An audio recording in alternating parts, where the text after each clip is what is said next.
solve the fuel issue I have. So as you saw in the previous video when I got the reveal video of the painted gas tank and stuff, I tried to start it and it didn't work. I believe we tested the spark, rewired the whole bike because I made a video about how I wired it. So I checked the spark plugs, they were getting a spark. The transmission had issues, so check that video out. I hopefully fixed the transmission issue forever now. And then they left compression and fuel. So the compression issue is fine. You can hear it compress out of the tailpipes, and it even spat fuel out when it got flooded. So I think the compression is fine. If that is the issue, then I have to go buy a compression tester from Hartford. But I think it's the carburetor. And so I went in and I tried to tear down the carburetor and rebuild it. Bought a rebuild kit. It was the Klein, I forget how you say it, carburetor. I really wanted to keep it because it has, if it'll focus here, but it has a Harley Davidson, AMF Harley Davidson with the logo stamped from Japan. I thought that was really cool because it's very original. Butterfly carburetor, so I bought the rebuild kit, did all the seals, replaced everything for the pump, and for some reason, even when it was idling, it wasn't really shooting any gas out even after I cleaned it. And then the pump on this side, so whenever it actuates, so on this side I'll do the throttle, and then you can look at the pump. So the little rod in here, move my face all the way so it'll focus. So the little rod that's right in there, when you go down and you accelerate like this, it's supposed to press down.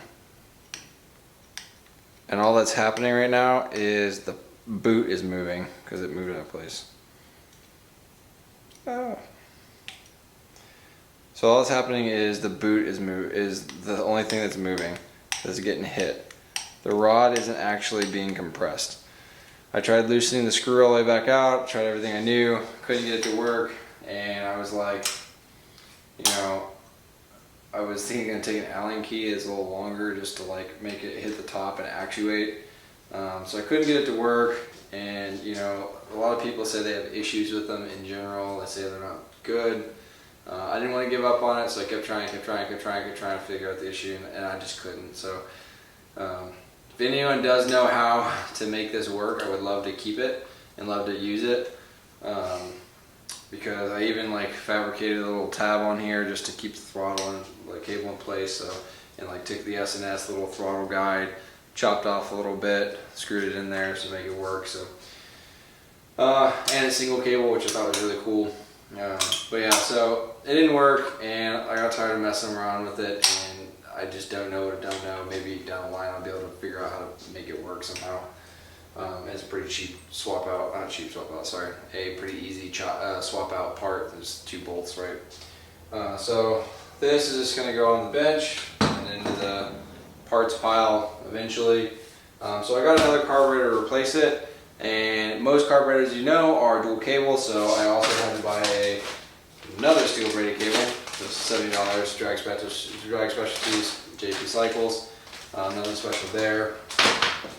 I had to buy another throttle because the one I have is a single cable, and I got this one from TC Bros, which is one of 2 places I get all of my parts, TC Bros and Lowbrow Customs. Yeah, spent a lot of money there. You can check out all the videos.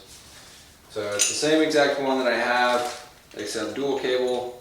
So it's the 2 dual places right there that comes with the same different bodies to put your throttle cables in. So I got that, and then the carburetor I was going to get the S&S carburetor, but I don't have $400 to throw at a carburetor. Plus I was doing the transmission before this, so if anything went wrong there, I would probably need $400 for transmission easily. So I went on Amazon and got a S&S carburetor lookalike. Someone called it a clone. Whatever that means. It doesn't really bother me if it's a clone, honestly, because it looks the exact same, feels the exact same. but it is just not S&S, it's just a clone. So here it is in all of its glory, brand new, fresh out of the package. Comes with a whole bunch of jets and just pieces in it, so you can really customize and tune it. I know a lot of people are gonna probably throw a big fit about it because it's a knockoff, but I'm super stoked. Hopefully this will fix my issue. So we're gonna throw this on the bike.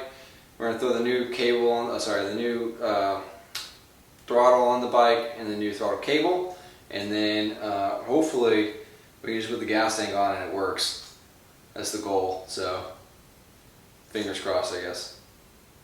But yeah, let's get to the bike. Alright, so I widened the holes in this little bracket right here with the drill. Just kind of made it so these can move a little bit and they're more free. I loosened this bracket up right here, down in this position here, so that way this can move up and down, so that way like I can put the carburetor on. So with that being said, I should be able to put the carburetor on, so let's try and get it on. Alright, and just like that, it's on. Doesn't seem to be any leaks. Tightened it down pretty well. So just going to tighten this bracket back down here, so that way it got some stability.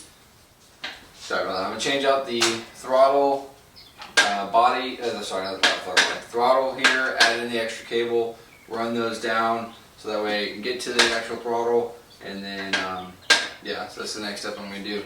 Really easy, just take off these two screws here, it'll loosen it up, it'll pop out, take it off, slide the grip off, slide the new one in, so let's get to it. Alright, so now I got this on here. So it's on here like this. Like I said, I got to put the grip on, but that's the last step I'll do. So I got the dual cables. So next I'm going to do is put the cable guides, throttle idle cable guides onto the carburetor. So I'll show you that right now.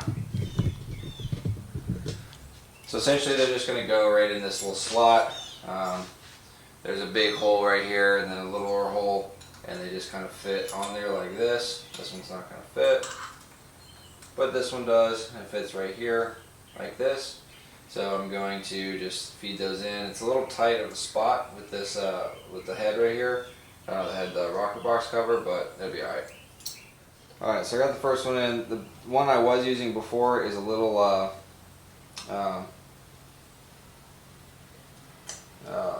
tight.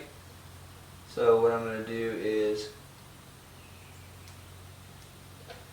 loosen it. So I'm just going to move up to this, the cables up here, and then loosen them, and then move this one out of the way so I can get ready to tighten it. Alright, so I got this back one tight, it's in there. So now I do the front one. I'll put it back in the guide, and then as I turn, it'll slowly start to tighten up.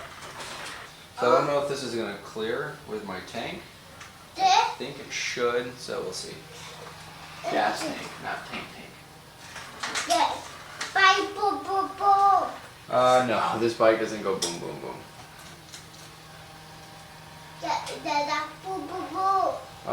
Eventually Dad will go boom, boom, boom when we move. Yeah, when we move we'll be able to see a lot of tanks.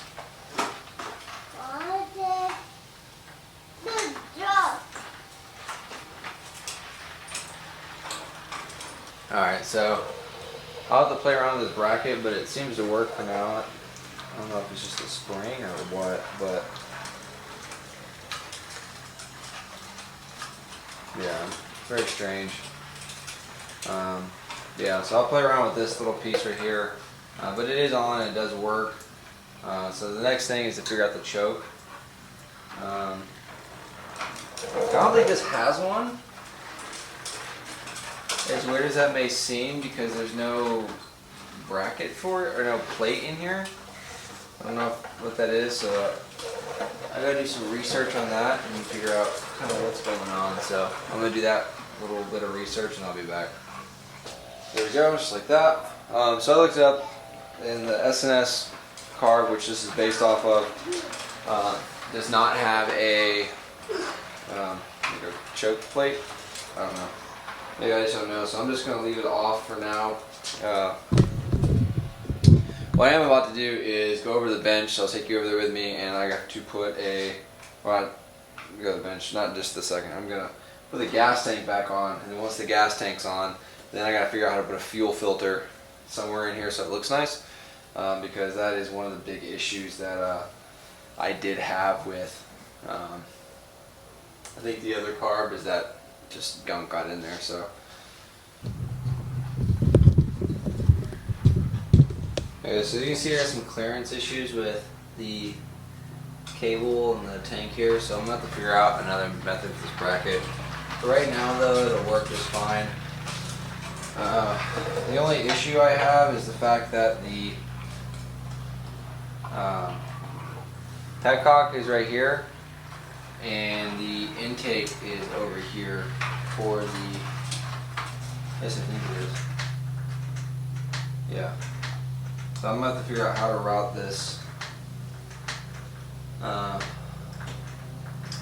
this hose to fit in here. Might work out to my advantage, so I can hide a fuel filter back here behind the carburetor and then run it up there, but I don't know, we'll see. I don't like running a loop because then it takes longer for the fuel to get there. Kind of doesn't make sense to me. So I might have to change out the petcock or find a different solution. So I'm gonna work on that right now and tell you what I come up with, and then I'm gonna brainstorm some more about this issue. I am in a conundrum because like this is too tall here, so I might just take this, cut this like a section out here, lower it a little bit so it's like sitting a little lower down, and then that way I have some clearance. So I'll let y'all know what I come up with. Alright, so we're back. This is the choke cable that's sitting over here for right now. I routed the fuel filter right here on the side like that, so only a little bit will be sticking out once you put the actual thing on here. It'll just be sitting right next to it like this.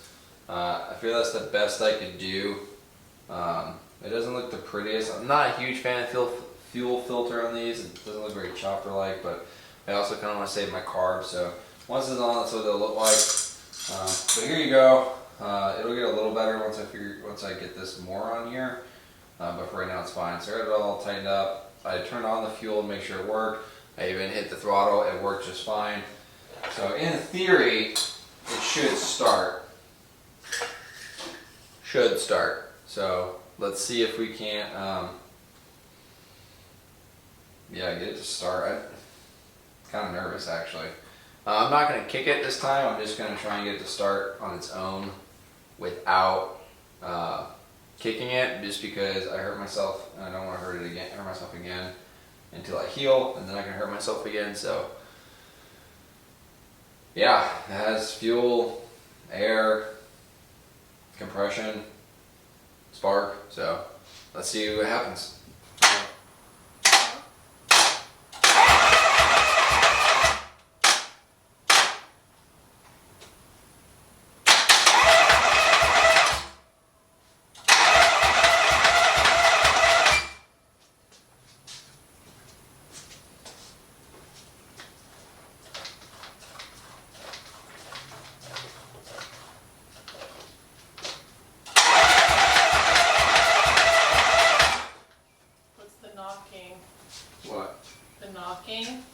What knocking? I'm sorry. Did you hear that? That? No.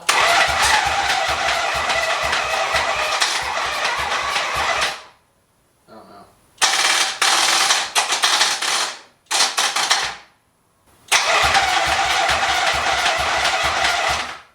Yeah, this is weird. I don't know.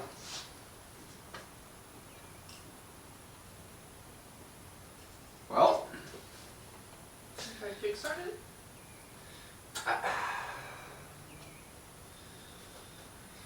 Yeah, I could. The hesitation. Yeah. I'm just gonna hit that.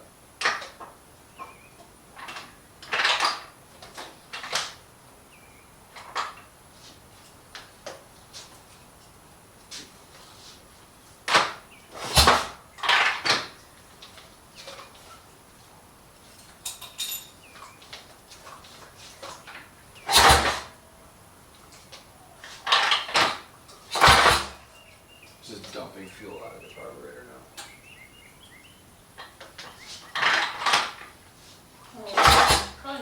started it now, right? I didn't even do anything. Well, the kickstart's not kicking back up either. It's not even moving.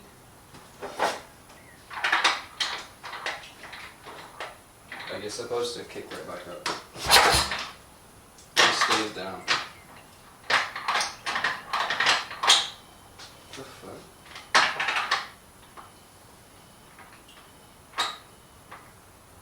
What the hell?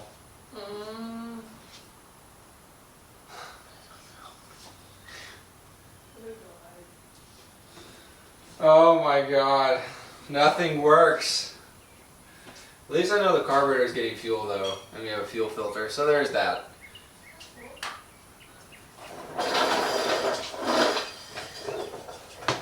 Yeah, so that's gonna probably do it for the video today. It's just to get this carburetor on here, and I am now filled with sadness. So I'm gonna go deal with that sadness and try and Google what's wrong. The kickstart like goes all the way down and just sits at the bottom now, whereas it didn't do that before. But the bike shifts because I, fixed that, but I guess I didn't. I don't know. There's a weird knocking. The clutch worked. I don't know. I don't know what I'm doing. So yeah, with that being said, if you like what you see here and you want to see me fail some more, please like, comment, subscribe, and yeah, I'll see you on the next one.